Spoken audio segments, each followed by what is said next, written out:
The morning mist hung heavy over the fields of Blackmere as Willem dragged his aching body from the straw pallet he shared with his wife and 3 surviving children. His joints cracked in protest, the legacy of 15 harvests spent bent over the unyielding earth. At 30 summers, his body already bore the weathered appearance of a man twice his age. "Get up," he whispered hoarsely, nudging his eldest son, Edric, a boy of 9 winters who needed to help with the day's labor. The child's eyes fluttered open, revealing the same hollow-cheeked hunger that marked every face in their village. They had no time for breaking fast. The Lord's fields demanded attention before their own meager plot. Such was the way of things.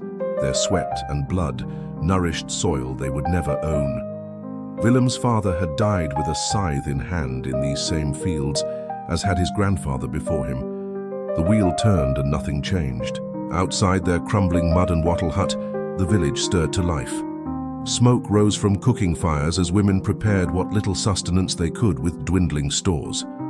Winter had been cruel, and spring crueler still when the rains refused to come. Now summer brought a different kind of suffering, backbreaking labor under a merciless sun to harvest what the drought had left them. "God tests us again," muttered old Mathilde as Willem passed. The crone had buried 4 husbands and 8 children in her time, yet somehow clung to life with the tenacity of a weed. "Saw the death birds circling the manor house last night." Willem offered no response. Ravens were common enough, and omens were poor comfort to empty bellies. At the edge of the Lord's expansive fields, the bailiff waited with his ledger and his sneer. Sir Geoffrey's appointed overseer, a corpulent man whose belly had never known hunger, took cruel pleasure in driving the serfs to exhaustion. "You're late, Willem," he called out, raising his staff threateningly. "Perhaps your family enjoys having a roof too much.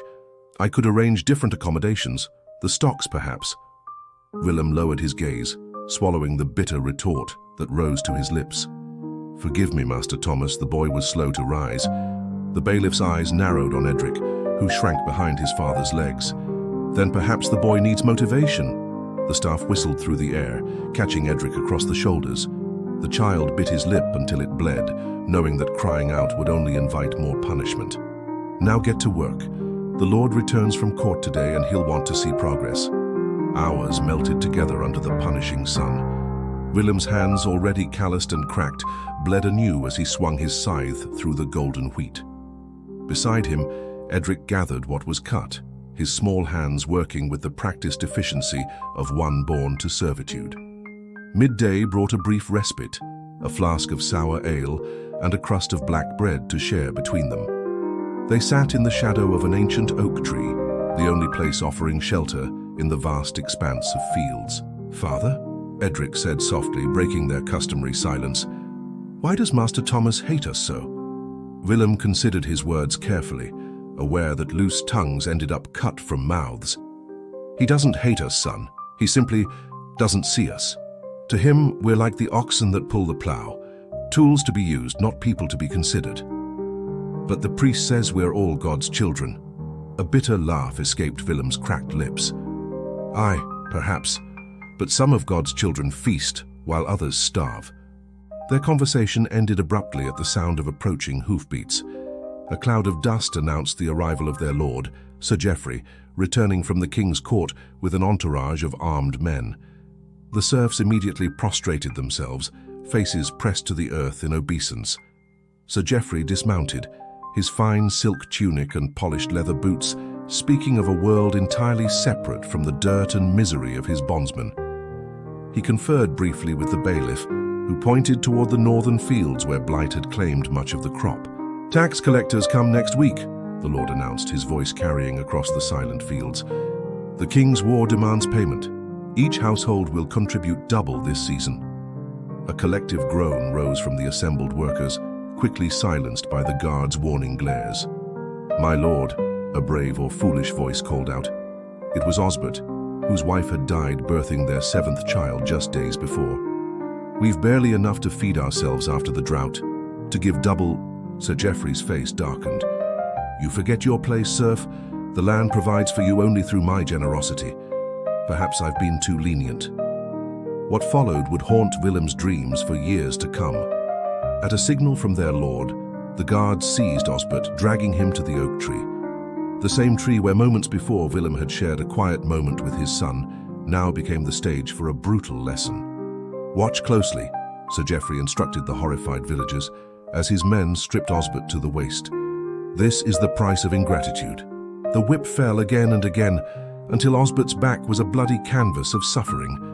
Willem held Edric's head against his chest but couldn't block the sounds, the crack of leather on flesh, the pitiful moans that eventually fell silent. When it was done, Osbert hung limp between the guards, barely conscious. Sir Geoffrey surveyed the assembled serfs with cold eyes. "The tax will be collected in full. Anyone who fails to contribute will face worse than this poor fool. Now, back to work." The day's labor continued, each swing of the scythe heavier than the last. As dusk approached, Willem noticed dark clouds gathering on the horizon, perhaps the rain they had prayed for all season finally arriving. But he felt no joy at the prospect, only a gnawing dread. That night, as his family huddled together in their hut, the heavens opened. Rain fell in sheets, hammering against their leaking roof. By morning, the fields that had been parched for months lay underwater, the precious wheat flattened and ruined. Willem stood in the doorway, watching as weeks of back-breaking work washed away in muddy rivulets. Behind him, his wife Elena sobbed quietly, knowing what this meant. Famine would claim more of the village's children before winter's end. "What will we do, father?" Edric asked, his young face already bearing the lines of adult worry. Willem had no answer. Instead, he gathered his tools and headed toward the flooded fields. There was no choice but to try to salvage what they could, even knowing it was futile. Such was the life they were born to, an endless cycle of toil and suffering, broken only by death's merciful release. As he waded through the knee-deep water, he noticed ravens circling overhead, the same birds old Mathilde had seen. Perhaps there was something to her omens after all.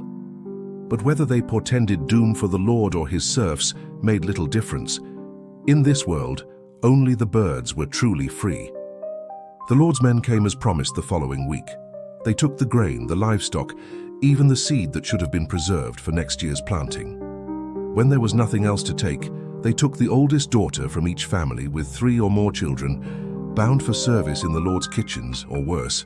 When they led away little Matilda, just 11 summers old, Willem felt something break inside him. That night, as his wife wept herself to sleep and his remaining children shivered with hunger, he slipped away to the village boundaries, where others waited in the shadows. "Are we resolved then?" asked the blacksmith whose own daughter had been taken. Willem nodded grimly, gripping his scythe with white-knuckled determination. "Aye, tomorrow night, when the Lord and his men are deep in their cups, celebrating the harvest we bled for, the wheel would turn again, but perhaps this time it would crush different bodies beneath it." But Willem knew, as did they all, that blood spilled rarely brought justice for those born to the soil. More likely their corpses would decorate the manor walls come morning, a warning to others who dared to dream of something beyond their station. Yet still they would try, because some hungers run deeper than those of the belly. The hunger for dignity, for justice, for a world where their children might stand beneath the open sky without lowering their eyes. Tomorrow would bring either a new dawn or death's cold embrace. Tonight they waited, broken men planning broken vengeance in a broken world.